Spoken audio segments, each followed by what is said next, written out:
Please tell me one actual gospel. Please tell us all and the viewers watching one actual gospel commandment or teaching of Christ that the MAGA movement fights for. Not what conservative Christians like. Something Christ, who is a mascot to this movement, actually commanded of us. Chapter and verse if you can. Hello, everyone. Welcome back to the channel. I'm thrilled you're joining us for this particular episode. I've been eager to tackle this topic for some time. What's coming your way is a lively three-way discussion featuring a Christian nationalist, a conservative Christian commentator, and a progressive Catholic writer. They dive into a critical question of our era. Does today's Christian conservatism truly mirror Christ's teachings, or has it morphed into a political agenda? Stick around because there's a pivotal moment midway through. One participant poses a straightforward question. Can you name even one gospel commandment that this movement advocates for? The reaction? Silence. This alone makes it worth sticking it out till the end. Before we dive in, leave a comment below. I'd love to see where you're tuning in from. It's always exciting to see how far-reaching our audience is. All right, let's jump in. I keep hoping that one of these preventable attacks will inspire our Christian friends on the right to want to make it a little bit harder for unstable white men to easily get weapons that are designed to kill lots of people really fast. I really hoped after the awful murder of Mr. Kirk that some of our friends on the right would agree that maybe it's far too easy for unstable 20-something males to get their hands on hardware and pop off and murder people at a political rally. He was using an antique rifle, dude. He was using, hang on, he was using an antique rifle. I know. An antique bolt. It was unsecured. Legislation? I didn't interrupt you once, my friend. I didn't interrupt you one time. What legislation do you think would have even been passed that would have prevented if his grandfather had been obliged to keep, if his grandfather had been legally obliged to keep his gun secured at home, that shooting wouldn't have happened, and the Sandy Hook shooting would not have happened. You can't even demonstrate that's true. For all you know, the kid has the safe code. You're not letting me finish, and you've interrupted me twice now. Piers, the deal is right-wing Christianity in America has been suckered, and you're really going to... I'm going to answer Piers's question, my friend. I didn't interrupt you. Right-wing Christianity in America has been suckered for a very long time into aligning with power and authority instead of challenging it as Christ did.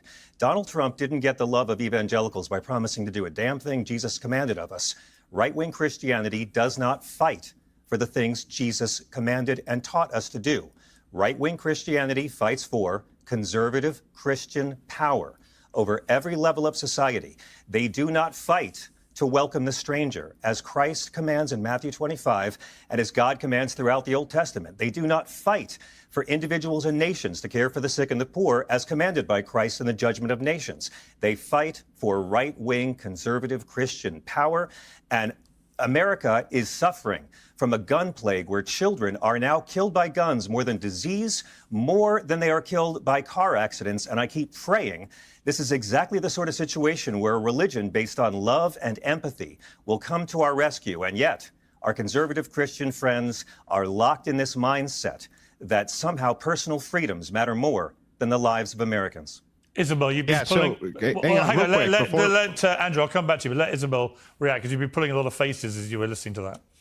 Yeah, you know, Piers, I was on with you the day that Charlie was shot, actually. We were talking about the murder of Irina Zarutska on the train in Charlotte, and I was very baffled by what I was hearing then. Nothing could have prepared me for the slew of attack against anyone who is a conservative Christian in America the last 30 seconds. There is not a single gun law on the books that would have prevented Charlie Kirk from being assassinated at a gun-free zone on the campus of Utah Valley University. When we saw the manifesto published to YouTube about the shooter at the Annunciation Catholic School in Minneapolis, you saw a very specific, detailed attack that was specifically against Christian children and their families, really warping in a very twisted demonic sense the mass with engravings and diary entries saying, "This is my body." I mean, we were watching a very coordinated attack going back to the Nashville shooting and to many other attacks on churches across the country over the past few years, of which there have been more than 500 attacks on Catholic churches in the United States in the last 5 years or so. This is clearly a specific attack against Christianity in America. This is the moment that truly made me stop and think. Because what's being addressed isn't merely political, it's theological. That distinction is crucial and often underestimated. John isn't criticizing Christianity itself. Rather, he's distinguishing between true faith and what is often masqueraded as faith nowadays. His argument is straightforward yet disquieting. Elements of contemporary Christianity seem to be aligning more with power than with the teachings they claim to uphold, and that's where things get intriguing. There's a genuine contrast between a religion and a political agenda cloaked in religious rhetoric. One is rooted in belief, while the other is centered on influence. When these lines blur, understanding what's truly being defended becomes challenging. What struck me wasn't just the debate, it was the subsequent events. Instead of directly addressing the point, the dialogue veers off. Discussions about attacks on churches surface, and those concerns are undeniable. But the initial question, it just quietly slips away from the conversation. That's the critical moment to notice, because when a claim goes unanswered, a bigger question arises. Why? Is it simply disagreement, or is it challenging to address without reinforcing the original point? This tension isn't new. History illustrates that when belief systems intertwine with power structures, the focus can drift from the teachings of the faith to preserving influence. That's the real issue being highlighted here. It's not about left versus right, not about one group against another. It's about whether a movement truly embodies what it professes. And as this discussion unfolds, that question lingers unanswered. Let's pretend that it's not just about America for a second, because the truth is it's not. Christianity by the numbers is by far and large the most persecuted religion on the face of the planet today. In Nigeria, just a few days ago, more than 60 people were killed using hammers and machetes after attending mass at a Catholic church there in Nigeria. And I read a study the other day, feel free to fact check me on this, to any of the other panelists, that more Christians have been slaughtered in Nigeria for being Christian in the last few years than Palestinians have been killed in Gaza during the midst of the Israeli-Gaza war. But you don't see any protests happening in the United States about that today. So it's ridiculous to try to create a left versus right paradigm here, or some sort of attack against the Republican Party, when there very clearly is a manifestation of spiritual warfare and demonic satanic influence in our society trying to attack Jesus Christ in America today. Andrew, I want to play a clip. I'm not a Democrat. I'm going to let Andrew respond here. Chris Hedge, a Pulitzer Prize-winning journalist, said on the Secular Talk podcast that Charlie Kirk's assassination was being used to create a new martyr for the movement of Christian nationalism, which he said is a backdoor to American fascism. Let's take a look. When fascism comes to America, it won't be with swastikas and jackboots, and it will be with the Christian cross and mass recitations of the Pledge of Allegiance. You really got a glimpse of that in the rally in Arizona a rally, whatever you want to call it, the memorial service for Kirk. Now, Andrew, two questions for you. One is, what is your understanding of what Christian nationalism is? And as a Christian nationalist, are you concerned that it gets hijacked by people who may genuinely be white supremacists, fascists, and so on? Well, not really. So the idea of Christian nationalism is just that Christians remain the culturally dominant force in the United States. That's it. That's the entire proposition. Everything else is an addition. So the gentleman over here, for instance, a quick question for you. Is Jesus Christ God? I believe so, but I don't believe in imposing my opinions on others. Okay, got you. So Jesus Christ is God. So all the religions are false? No, I don't believe that at all. I believe in my house there are many mansions, and I believe God has many ways of the truth. I don't think I'm better than anyone, because Christ's movement is about humility. Christ's movement is not about public domination and power. I just want to make sure I got this right. Are all other religions false? I don't believe that at all, no. And I don't believe right-wing Christianity is true either. Is Islam right-wing Christianity does not... Answer my question, dude. MAGA is Islam does true? not fight for the teachings of Christ. Is Islam true? Is Islam true? Islam believes in the same God as Christians. Do you believe we should welcome the stranger as God and Christ command, or do you believe in Donald Trump? Wait, they believe Jesus Christ is God? It's not my religion. They believe Christ is a prophet. So then it's the Virgin false. Mary is mentioned more in the Holy Quran than she's mentioned in the Bible. I'm going to walk you through the logic here. If Jesus Christ is God, what are the Christ teachings that Trump fights for, my friend? Then it is the case. What are the gospel teachings your movement fights for? Your movement uses Christ as a prop, and you legislate against his commands. Stop filibustering. Dude, you interrupted so I can answer me. Your question. So I was in the middle of it. I asked you a single question and was getting to the follow-up, and you go on these long diatribes. You asked two questions. Listen to what I'm saying. You asked two questions, my friend. Logically, if it's the case that Jesus Christ is God, and that is true, then Islam has to be false, and you have to proclaim that is the case as a follower of Christ. Yes, too bad the founding fathers didn't have that system in our country. Well, the thing so funny is that you say that you're a progressive Catholic. You're worried about Christians in power.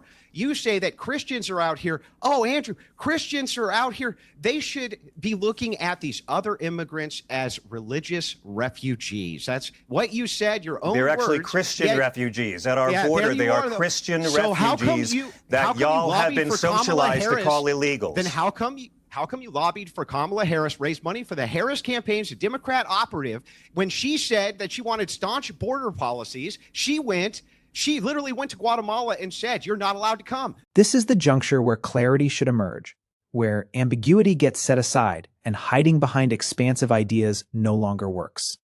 We're left with a straightforward inquiry: what exactly does Christian nationalism stand for? And the most straightforward answer provided is this: Christians should retain their cultural superiority in the U.S. That's all there is to it. No dialogue about religious freedom or mutual protection and coexistence enters the picture. Just sheer dominance. And this is the point where you need to take a step back. Because being devout and being dominant are two entirely different things. One can maintain deep faith, participate fully in religious practices, and embody one's beliefs without needing to place oneself above others. When belief begins to demand dominance over the cultural landscape, it shifts from being about genuine faith to a quest for power. What makes this moment even more illuminating is what transpires next. Politics take a back seat, and the discussion circles back to the root of the issue. The core question morphs into examining which teachings of Christ this movement truly advocates for. It's a pointed, substantial question that demands clarity and is tough to sidestep. Yet, it remains unanswered. Responses veer off, subjects change, fresh perspectives are introduced, and various other topics are dragged into the mix. Everything shifts, except for the answer itself. This is the aspect that deserves close attention. When someone's argument falters because they can't defend it with the very tenets they profess, it's not merely a debate misstep. It points to something fundamental about the validity of the argument. Then, when the discussion shifts to immigration, another pivotal contrast appears. The debate at hand isn't about taking political sides. It's not about championing one faction over another. It's about whether the actions, particularly those regarding immigrants, match the moral and theological values professed by the movement. This steers the argument in a whole new direction.